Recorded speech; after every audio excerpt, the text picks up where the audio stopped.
Nivel 1. Descubriendo la familia de la Iglesia. Sesión 4. Nuestra estructura.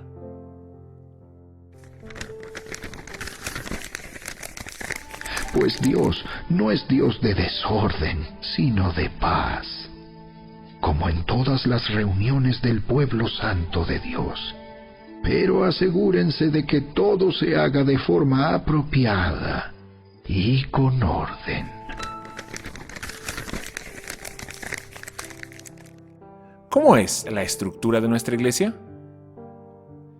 La estructura de nuestra iglesia no está determinada por su cultura, negocios o tradiciones. La naturaleza de la iglesia determina su estructura. En esta sesión queremos hablar con usted acerca de cómo está organizada la iglesia, de tal manera que usted pueda involucrarse en nuestra iglesia. Si usted ha venido de otro trasfondo de iglesia, tome todo lo que aprendió y todo lo que conoce acerca de cómo una iglesia debe organizarse y póngalo a un lado del estante. Y permítame guiarlo a través de la Biblia para mostrarle lo que la Escritura dice, cómo una iglesia debe estructurarse y organizarse, porque la iglesia la inventó Jesús, y Jesucristo es el único autorizado para definir cómo debe ser una iglesia y cómo debe estructurarse. La estructura es como el esqueleto. La Biblia dice que la iglesia es el cuerpo de Cristo y cada cuerpo tiene un esqueleto. Usted tiene un esqueleto para sostener su cuerpo. Ningún animal puede crecer sobre 9 pulgadas sin un esqueleto. Cada iglesia tiene una estructura detrás de ella. Algunas de ellas previenen el crecimiento. Algunas son la causa del crecimiento. Algunas estructuras son buenas. Algunas son malas. Acabamos de leer en 1 Corintios que dice: Dios no es un Dios de desorden, sino de paz. Todo debe hacerse de una manera apropiada y con orden. ¿Cómo es entonces la estructura de nuestra iglesia? De eso trata esta lección. La estructura de nuestra iglesia no está determinada por su cultura, negocios o tradiciones. La naturaleza de la iglesia determina su estructura. ¿Por qué es importante la estructura de la iglesia? La estructura de nuestra iglesia no está determinada por su cultura, por negocios o tradiciones. Repito, la naturaleza de la iglesia determina su estructura. Nosotros creemos que la estructura de la iglesia no debe ser determinada ni por la cultura, ni por las prácticas comerciales o incluso por las tradiciones sectarias. Creemos que la naturaleza de la iglesia determina cómo debe ser su estructura, su esqueleto, su cimiento. En otras palabras, lo que la iglesia es debe determinar cómo nos organizamos. Cosas como votación, comités, juntas, procedimiento parlamentario, democracia, la mayoría gobierna, elecciones, mesa directiva, jerarquía, cadena de mando, consistorio, superintendencia, cobertura. ¿Qué tienen esas palabras en común? Política, problema, burocracia y control. Ninguna de todas esas palabras que le di están en la Biblia, ni una de ellas. Sin embargo, usted sabe cómo la mayoría de las iglesias son organizadas, alrededor de comités, de juntas, de miembros de la mesa directiva, de votaciones, elecciones, coberturas y cosas así. Nada de eso está en la Biblia, se lo aseguro. Lo que hemos hecho, desafortunadamente, es tomar nuestra cultura, una forma de gobierno que tiene todas esas cosas, votación, elecciones, comités, cadena de mando, cobertura, y la hemos impuesto en la iglesia. Como resultado, la iglesia es a menudo tan, entre comillas, eficaz y tan honesta, entre comillas, como el gobierno lo es.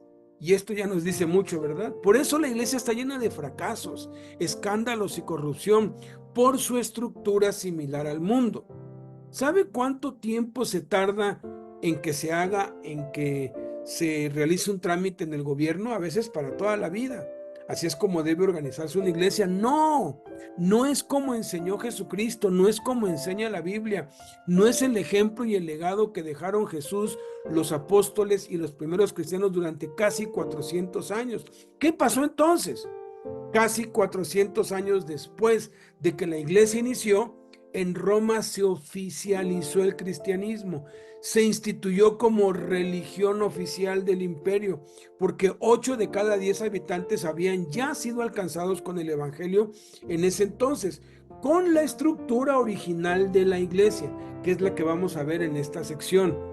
Y Satanás usó al emperador en turno para trastornar la estructura de la iglesia y hacerla idéntica a la del gobierno y formarla en lo que algunos han denominado acertadamente la maldita Trinidad, que es la unión del Estado, la iglesia y los ricos para oprimir, explotar y enseñorearse de la gente. ¿Cuál fue el resultado de eso? Un oscurantismo que duró 1000 años. Después de que el 80% de los habitantes del planeta Tierra ya eran cristianos, el porcentaje descendió al 1%. La iglesia casi se extinguió. Pero entonces vino la Reforma hace 500 años, los avivamientos, y a finales del siglo XIX, el cristianismo había alcanzado a más del 60% de la población mundial, con el pronóstico seguro de que en el siglo XX el mundo entero sería totalmente alcanzado. Entonces vino otro cambio en la estructura de la iglesia y se regresó al modelo del mundo del gobierno. Y la tragedia es que el alcance disminuyó del 60% al 20%. Las fuerzas del infierno que quieren desviarla, apagarla y extinguirla, ganaron terreno otra vez.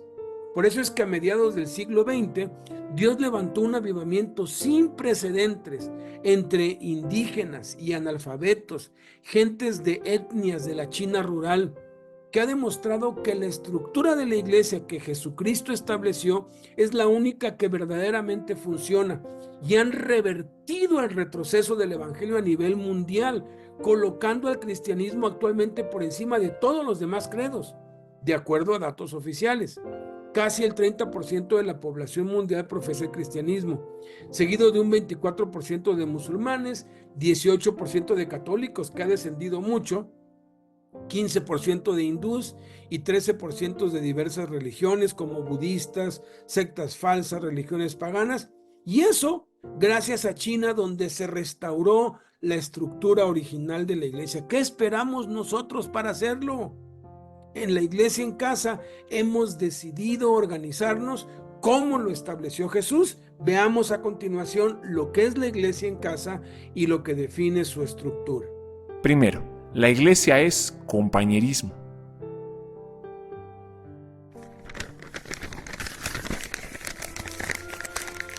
Todos los creyentes se dedicaban a las enseñanzas de los apóstoles, a la comunión fraternal, a participar juntos en las comidas, entre ellas la cena del Señor, y a la oración.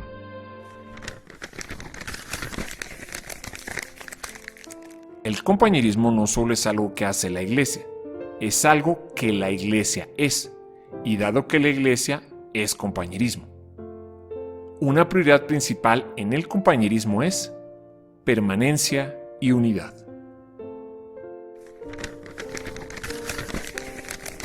Hagan todo lo posible por mantenerse unidos en el Espíritu y enlazados mediante la paz.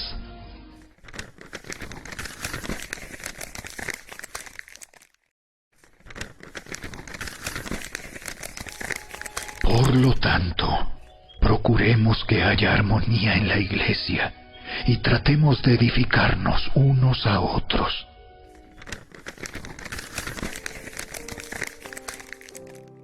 La Biblia dice: haz un esfuerzo por guardar la unidad del Espíritu a través del lazo de la paz. Por eso es que la Biblia enseña que cualquier actitud que causa desunión es pecado. Cualquier actitud que causa desunión o división es pecado. Hay una porción de versículos que dicen que si alguien causa conflictos en la iglesia o división, está pecando. Cuando usted causa un conflicto o una división en una iglesia, cuando provoca disgusto entre cristianos, está destruyendo el compañerismo. Y si usted destruye el compañerismo, usted no tiene iglesia. Hay una cantidad inmensa de versículos que nos dice esta verdad. Toda actitud que causa división que causa desunión es pecado. Las implicaciones son que una buena estructura, un buen promover la unidad y evitar las diferencias. Por eso debemos organizarnos de tal modo que se minimicen nuestras diferencias y se aumente al máximo lo que tenemos en común. La implicación es entonces la siguiente. Implicación. Una buena estructura promueve unidad y disminuye diferencias.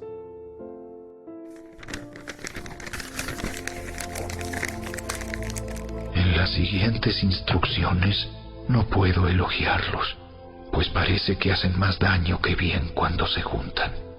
Primero, oigo que hay divisiones entre ustedes cuando se reúnen como iglesia, y hasta cierto punto lo creo. No debemos votar para tomar decisiones porque la votación tiende a dividir a la gente.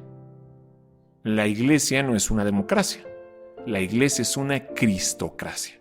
Jesús está a cargo y nuestro trabajo total es investigar lo que Dios quiere que nosotros hagamos. Y entonces todas las decisiones de la iglesia son hechas por las personas que realmente hacen el ministerio. Segundo, la iglesia es una familia. Dado que la iglesia es una familia, eso debe definir cómo nos organizamos. Por último, todos deben ser de un mismo parecer. Tengan compasión unos de otros. Ámense como hermanos y hermanas.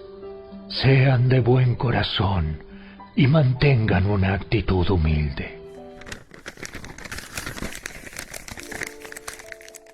Esto también lo encontramos en Gálatas 6:10, Hebreos 2 del 10 al 12 y 1 de Pedro 4:17.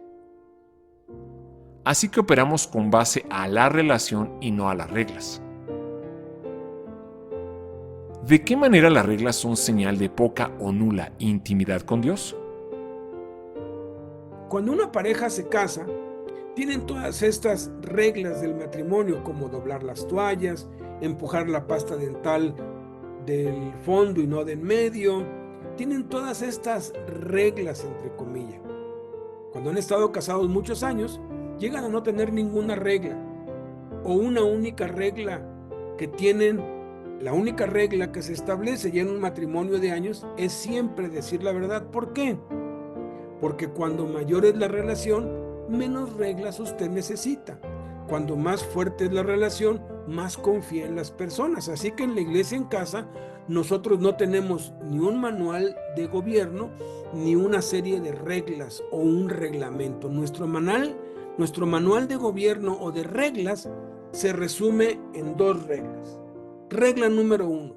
Cada líder de iglesia en casa usará su mejor juicio guiado por el Espíritu Santo. Regla número 2. No hay ninguna otra regla. Nosotros confiamos en la gente, en las iglesias en casas, porque nos hemos puesto bajo la cobertura del Espíritu Santo y Él es el comandante, el jefe del ejército de Dios, de la iglesia. Él es el director. La gente comete errores, efectivamente, comete errores. Ellos lo hacen, pero yo no quiero cometer todos los errores yo mismo. Quiero que otros cometan errores y dispersemos el reproche alrededor, ¿no? Como resultado, actuamos como una familia, y en una familia no tenemos un libro de reglas para la familia, o un reglamento, o un manual de gobierno para la familia. Operamos con base a las relaciones, en cómo nos relacionamos nosotros como una familia. Debe dirigir bien a su propia familia, que sus hijos lo respeten y lo obedezcan. Pues si un hombre no puede dirigir a los de su propia casa, ¿cómo podrá cuidar de la iglesia de Dios? Nunca le hables con aspereza a un hombre mayor, sino llámale la atención con respeto, como lo harías con tu propio padre. Dirígete a los jóvenes como si les hablaras a tus propios hermanos.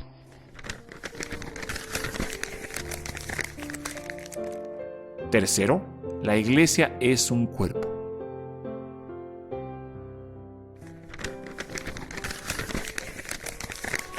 todos ustedes en conjunto son el cuerpo de Cristo, y cada uno de ustedes es parte de ese cuerpo.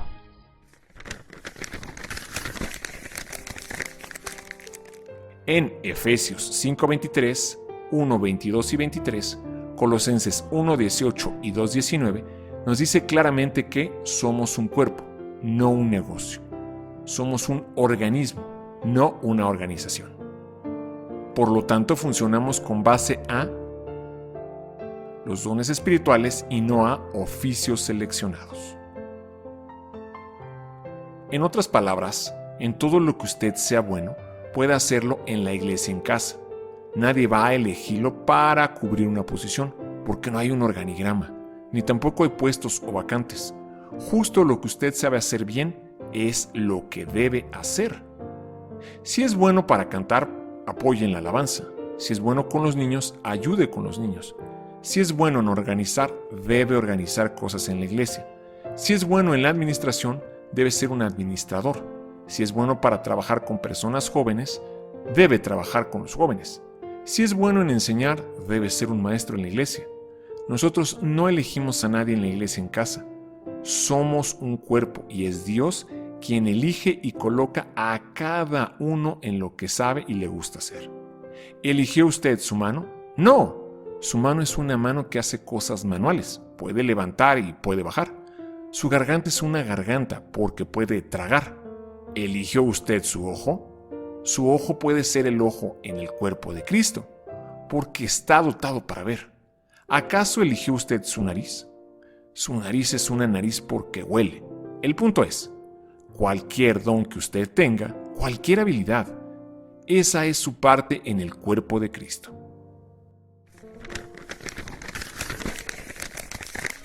Así como nuestro cuerpo tiene muchas partes y cada parte tiene una función específica, el cuerpo de Cristo también. Nosotros somos las diversas partes de un solo cuerpo y nos pertenecemos unos a otros. En una organización, el mantenimiento se convierte en el enfoque principal. Pero en un organismo el ministerio es lo principal. La realidad es que en la iglesia en casa tenemos una estructura simple, de manera que podamos aumentar los ministerios y eliminar las juntas directivas.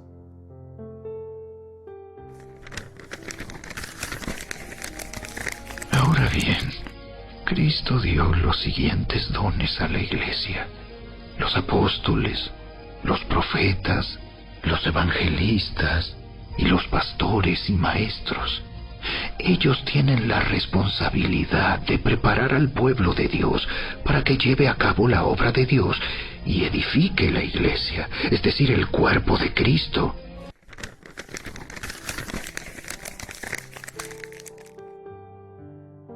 Por todo lo que hemos descubierto de las Escrituras, entonces en nuestra estructura, las personas son ministros y los pastores, los líderes, son administradores. Eso es todo, no hay más. Las personas son los ministros y los pastores son los administradores. No es mi trabajo hacer el ministerio. Mi trabajo es entrenarlo para su ministerio. Escuche con atención el testimonio de Rick Warren, pastor de la iglesia Saddleback, que lo contó en el año 2004. Escuche con atención. Cuando alguien me pregunta, ¿cuántos ministros tiene usted en su iglesia?, yo digo, aproximadamente 6,000. Nosotros tenemos 6,000 miembros y cada miembro es un ministro. Hay más de 100 ministerios diferentes en nuestra iglesia y cada ministerio es operado por los miembros. ¿Cómo se empieza un ministerio? Se empieza cuando alguien propone una idea. Un día una señora vino a mí y me dijo, nosotros necesitamos un ministerio de oración. Yo le dije, magnífico, usted es ese ministerio, nosotros lo anunciaremos en el boletín y si las personas se presentan, así es como lo empezaremos. ¿Votamos acerca de eso? ¿Lo tiene que pasar por alguna cinta roja y la aprobación de alguna junta o comité? Nosotros no hacemos eso aquí. Nosotros justamente empezamos el ministerio. En otro tiempo una señora vino a mí y dijo, necesitamos establecer un ministerio de grupos pequeños para enfermos de cáncer terminal, y yo le dije, la idea es magnífica, usted es ese ministerio, es su idea, usted tiene la carga y el corazón para ello. Nosotros pondremos un anuncio en el boletín y cuando las personas se presenten, si hay alguien allí que usted piensa que podría hacerlo mejor que usted, que bueno, permítales hacerlo, y usted simplemente puede ayudar. Una vez alguien llegó y me dijo, no puedo cantar, ni puedo enseñar, pero hago reparaciones de carpintería y me gustaría empezar un ministerio llamado Auxilios para Casas. Haremos reparaciones gratis en casas de mujeres viudas y solteras para que no las estafen. En otra ocasión, otro individuo vino y dijo, quiero empezar un ministerio de reparación de automóviles, haremos reparaciones de automóviles gratis. Solo cobraremos por las partes a las personas en nuestra familia de la iglesia, nosotros somos una familia, cuidaremos de nosotros. Otra vez alguien llegó y dijo, me gusta acampar, me gustaría empezar un ministerio de excursionistas, nosotros tomaremos nuestras Biblias y los portamochilas a las montañas e invitaremos a personas no cristianas, compartiremos nuestra fe, estudiaremos la Biblia, tendremos compañerismo. Hoy el ministerio de excursionistas tiene más de 100 personas. Hay 36 nombres en nuestra nómina de la iglesia. Eso significa que no me importa lo que usted piensa acerca de si debe hacerse así, hay otras 100 personas por lo menos en la iglesia que quisieran hacerlo también. Si usted quiere empezar algún proyecto para Cristo, le garantizo que habrá personas que dirán, seguro empecémoslo. En otro tiempo otra persona dijo, soy un apasionado de las computadoras, amo las computadoras, quisiera instalar a la iglesia en el Internet, cuando empezaba. Formamos un ministerio de computación y la iglesia ha estado en Internet desde entonces, y la gente de todo el mundo ama nuestra página. Nosotros fuimos una de las primeras páginas de la red que tuvo sonido. Todas estas ideas, ¿piensan los pastores acerca de todas estas cosas? No.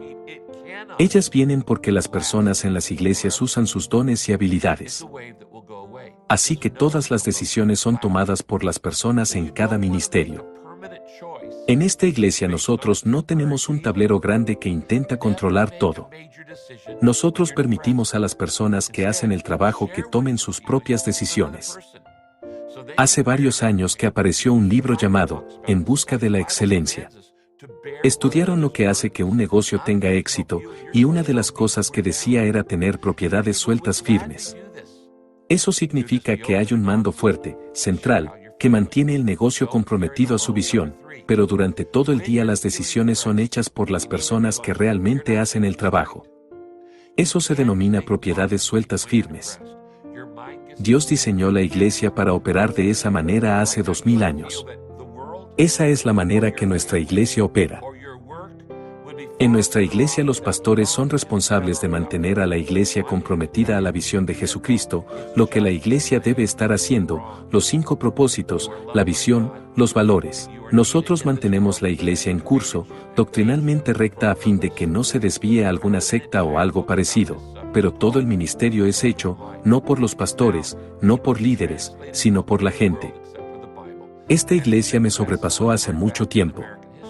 Cuando la iglesia tenía como 4 años, me estaba quemando emocionalmente. Todavía estaba haciendo la inmensa mayoría de toda la predicación, la mayoría de la enseñanza, mucho de la consejería, muchas de las visitas de oración. Estaba intentando visitar a todos los del hospital, intentando ministrar cada funeral, empezar cada ministerio, empezar cada reunión, me estaba quemando. Una noche del miércoles me levanté y dije a la gente, yo no puedo hacer esto más. Estoy perdiendo la energía, no puedo ministrar a cada persona en la iglesia, no puedo más atender personalmente a las necesidades de cada uno, pero cuando leí la Biblia se supone que no debo hacer eso, no es mi trabajo atender personalmente a cada uno, mi trabajo es equipar a cada persona en la iglesia, para que atienda a todos los demás. Haré un trato con ustedes, si usted hace el ministerio de esta iglesia, yo me aseguraré de que se alimente bien. Y las personas me dijeron, Pastor Rick, trato hecho. Esa noche nos dimos la mano e hicimos un pacto. Después de esto, la iglesia se expandió con crecimiento, porque yo ya no era el cuello de la botella. Las personas no me buscaban a mí para resolver la necesidad de todos, sino a Jesucristo. Debido a eso no tenemos ninguna junta o comités, pero permitimos a cada ministerio tomar sus propias decisiones, aunque a algunas personas no les gusta eso.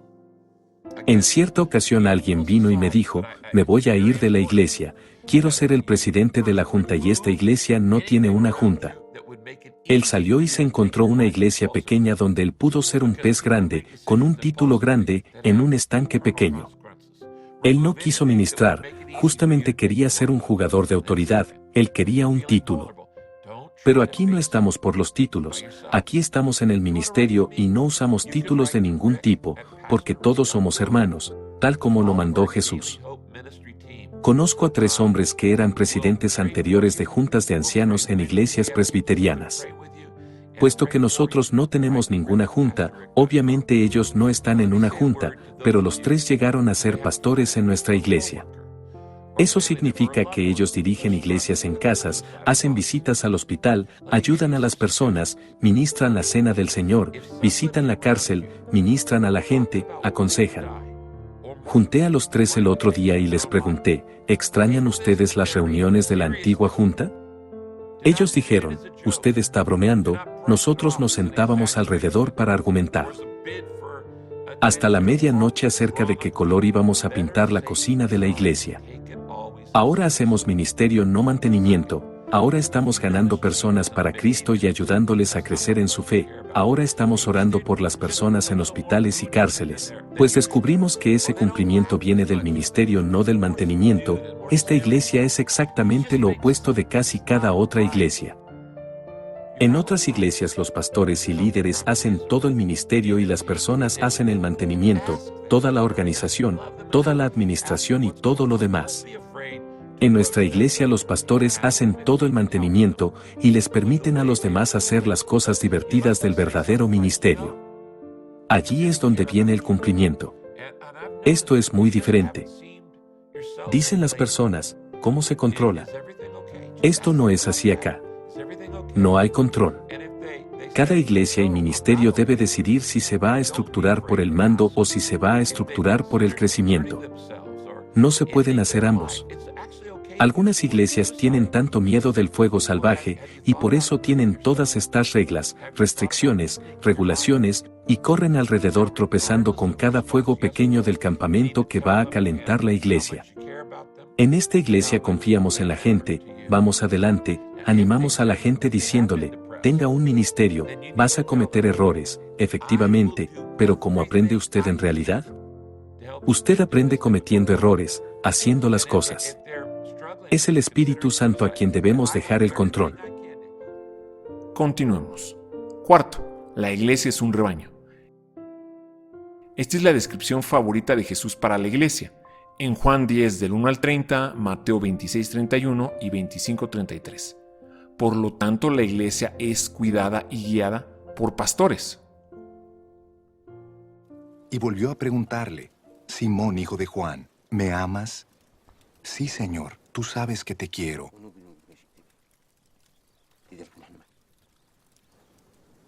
Cuida de mis ovejas. Por tercera vez Jesús le preguntó, Simón, hijo de Juan, ¿me quieres?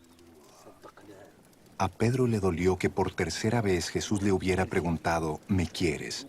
Así que le dijo, Señor, tú lo sabes todo, tú sabes que te quiero. Apacienta mis ovejas, le dijo Jesús.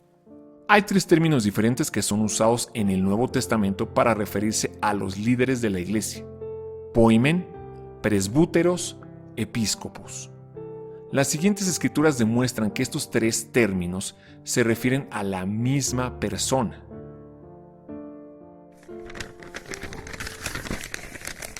A los ancianos, presbúteros, que están entre ustedes les ruego yo, anciano como ellos, como testigo de los sufrimientos de Cristo y como uno que va a tener parte también en la gloria que se ha de manifestar. Cuiden como pastores, poimen, el rebaño de Dios que está a su cargo, supervisándolo, episcopos, no por obligación ni por ambición de dinero, sino con afán de servir, como Dios quiere.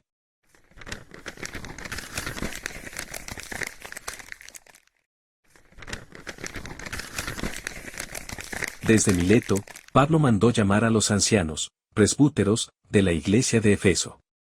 Cuando llegaron, les dijo: ustedes saben cómo me porté todo el tiempo que estuve con ustedes, desde el primer día que vine a la provincia de Asia.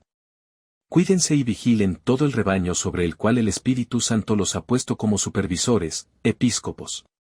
Sean pastores, poimen, de la iglesia de Dios, que él compró con su propia sangre.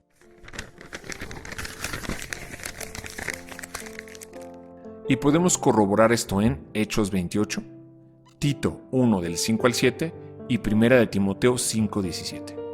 De acuerdo con el Nuevo Testamento, anciano es igual a pastor e igual a obispo. Anciano se refiere a su madurez espiritual, pastor a su trabajo y obispo a su responsabilidad de sobreveedor y supervisor. Ninguno de estos términos es un título oficial, un cargo, nombramiento o puesto eclesiástico. Son tareas, ocupaciones y responsabilidades de una misma persona. La iglesia, pues, debe ser dirigida por 2 o más ancianos, maduros espirituales, cuyo trabajo es pastorear, apacentar, y son responsables de supervisar que los creyentes crezcan hacia la madurez espiritual. ¿Por qué no es bíblico que una sola persona pastoree la iglesia? No es bíblico, porque ninguna iglesia en el Nuevo Testamento fue dirigida por una sola persona, por un solo pastor, ninguna. ¿Cuántos pastores debe entonces tener la iglesia? No estamos hablando sobre los ministros, cada cristiano es un ministro. De acuerdo con las enseñanzas del Espíritu Santo en el Nuevo Testamento, cada iglesia debe tener 2 o más pastores o líderes.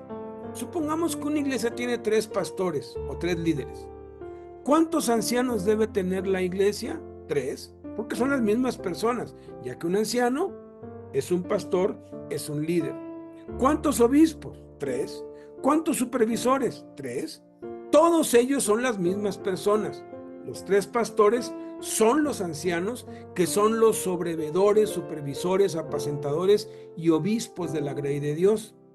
En muchas iglesias tienen pastores que son pagados a tiempo completo para servir y también tienen voluntarios que sirven como ancianos. Parece que no hay nada malo en eso, pero hay un problema grave. Eso establece una jerarquía y una cadena de mando que siempre termina desviando a la iglesia para ser estructurada como un gobierno, como una empresa, y allí es donde se corrompe todo.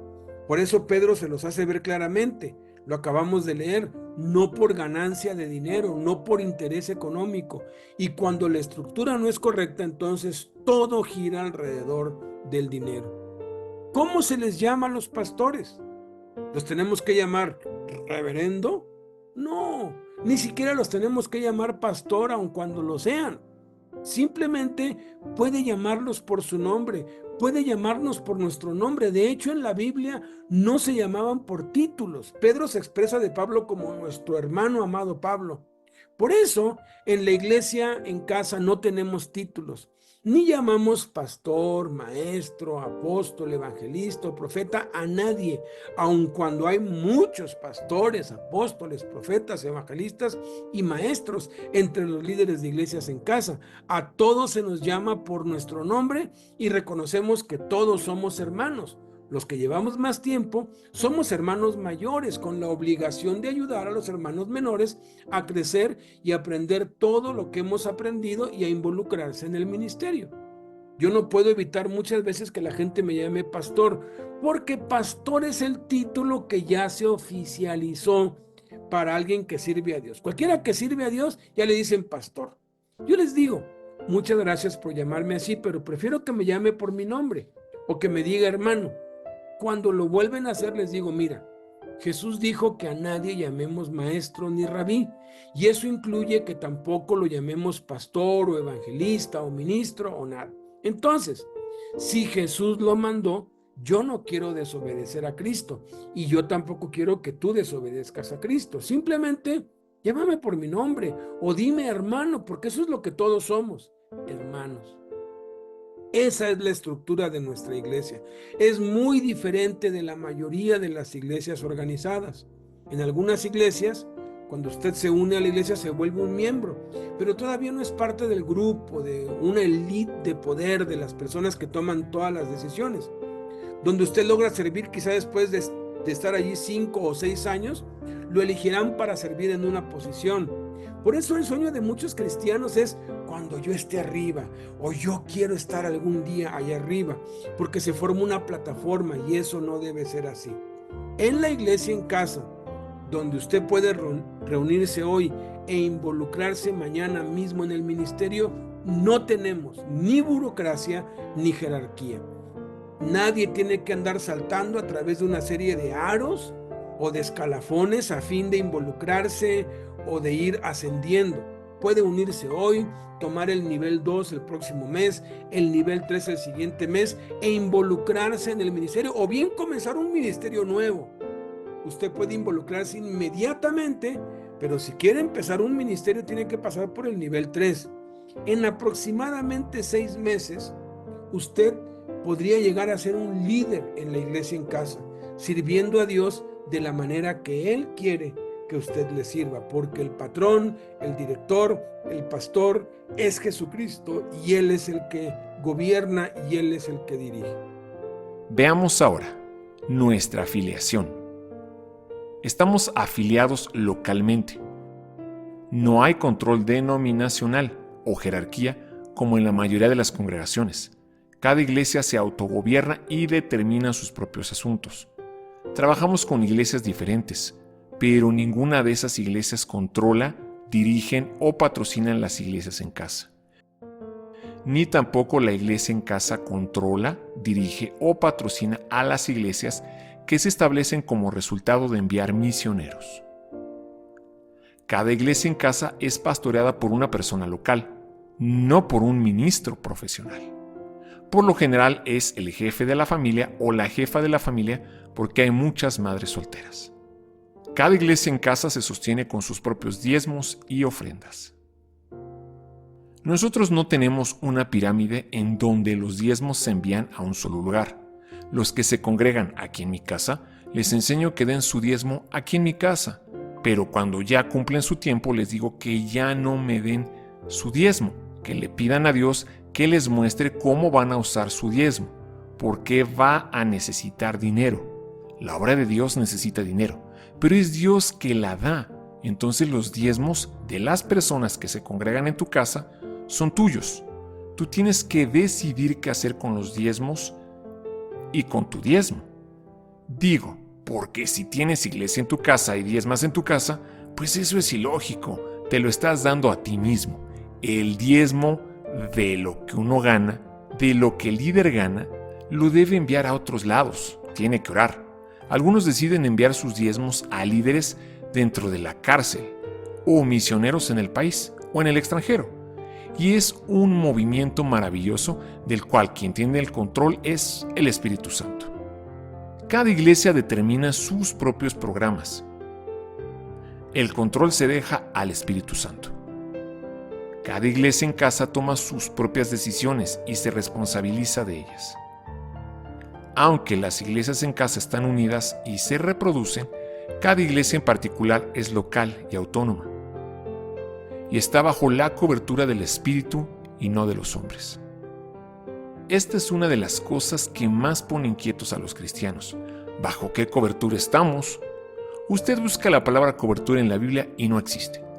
La única palabra parecida está en el libro de Isaías, que dice: «Ay de los que buscan cubierta y no de mí, que buscan cubierta de los hombres y no de mí». Está reprimiendo a los que buscan ser cubiertos por los hombres y no por el Espíritu, no por Dios. Entonces la cobertura es bajo la cobertura del Espíritu Santo. Él es suficiente. Así lo ha hecho durante siglos y queremos estar bajo su cobertura. ¿Por qué hacer un compromiso? Ahora todos tenemos que hacer un compromiso. No es un compromiso con una junta directiva o con una denominación. Es un compromiso entre usted y Dios. Pero tiene que hacerlo. Si lo quiere hacer en su tarea, con otro hermano, a solas. ¿Por qué tiene que hacerlo? Porque la diferencia entre asistentes y miembros puede ser resumida en una palabra: compromiso. ¿Qué se espera de mí si hago el compromiso? En la iglesia en casa nunca pedimos a los miembros que hagan más de lo que la Biblia claramente enseña, sino que hagan lo que la Biblia demanda de cada cristiano. Oremos pues para hacer el compromiso con Jesús y con la iglesia en casa. En esta imagen que ve aquí hay una representación de la iglesia en casa, de los 5 propósitos de Dios. El primer propósito de Dios es la adoración. Fuimos creados para adorar a Dios y tenemos que aprender a amar a Dios. El segundo compromiso es la comunión, el tener compañerismo unos con los otros. El tercero es el discipulado, aprender a Cristo. El cuarto es el ministerio, aprender a servirnos unos a otros. Y el quinto es el evangelismo, compartir nuestra fe con otros. Esa es la oración que vamos a hacer ahora mismo. Y le pido que por favor me siga la lectura. No tiene que cerrar los ojos para orar, pero si lo quiere hacer, lo puede hacer. Puedes cerrar tus ojos y yo te voy a ir dando las palabras, pero ora a Jesús, habla con Jesús, díselo a Él. Haz un compromiso con Jesús, haz un compromiso con la iglesia en casa. O si quieres, simplemente lee junto conmigo esto, pero diciendo las palabras con tu corazón, con fe, diciéndoselo a Jesús. Oremos. Habiendo recibido a Cristo como Señor y Salvador, y estando de acuerdo con la estrategia, estructura y declaración de la iglesia en casa, creo que el Espíritu Santo me guía a unirme a esta iglesia. Al hacerlo, me comprometo ante Dios y ante la familia de la iglesia a los siguientes 4 compromisos. Primero, protegeré la unidad de mi iglesia, actuando con amor hacia los miembros, rehusándome a chismear, siguiendo el ejemplo de los líderes. Segundo, compartiré la responsabilidad de mi iglesia, orando por su crecimiento, invitando a otros sin iglesia para que asistan a las reuniones conmigo, dando una bienvenida cordial a los nuevos que nos visiten. Tercero, serviré en el ministerio de mi iglesia, descubriendo mis dones y talentos, equipándome para servir, desarrollando un corazón de siervo como el de Jesús. Cuarto, apoyaré el testimonio de mi iglesia, asistiendo fielmente, viviendo una vida santa y diezmando regularmente. Todo esto lo oro en el nombre de Jesús. Amén. ¿Qué sigue ahora? 4 cosas trascendentales para que puedas seguir creciendo en la gracia y en el conocimiento de Cristo. Bautízate en agua lo antes posible. No lo pospongas, no lo postergues. Aprendimos en este nivel 1 que tiene que ser inmediatamente que crees, y después de este video van a ser bautizos allí en donde estás. Bautízate. Hazlo hoy mismo, y si no, a quien te está enseñando este curso, pídele que lo haga. Y si estás viendo este video en línea y no tienes iglesia, te invitamos a que te unas.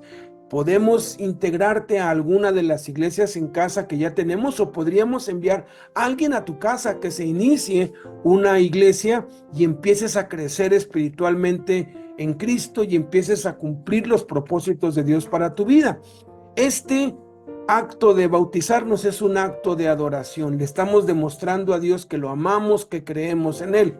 La segunda cosa que tienes que hacer es intégrate a los cursos Enseñando a Jesucristo. Es una serie de 12 módulos, 2 clases o una por semana, que se pueden completar en 1 o en 2 años, dependiendo el ritmo a como los tomes, pero que van a hacer que tu vida se edifique sobre la roca, sobre las enseñanzas de Jesucristo. Y continúa hacia el nivel 2, para que sigas creciendo y para que vayas aprendiendo y cumpliendo los propósitos de Dios en tu vida. Este es el discipulado. Tenemos que ir siendo conformados a la imagen de Jesús a través de la palabra de Dios. cuarta cosa que tienes que hacer es comenzar a participar de la cena del Señor. Cada vez que se ministre la cena del Señor en la iglesia, en casa donde estás, en la iglesia donde te estás reuniendo, empieza a participar una vez que te hayas bautizado. Esto es un acto de comunión, es como recordamos la muerte de Jesús, su resurrección y su segunda venida. Felicidades. Sigue adelante y sigamos creciendo en la gracia y en el conocimiento de Jesucristo.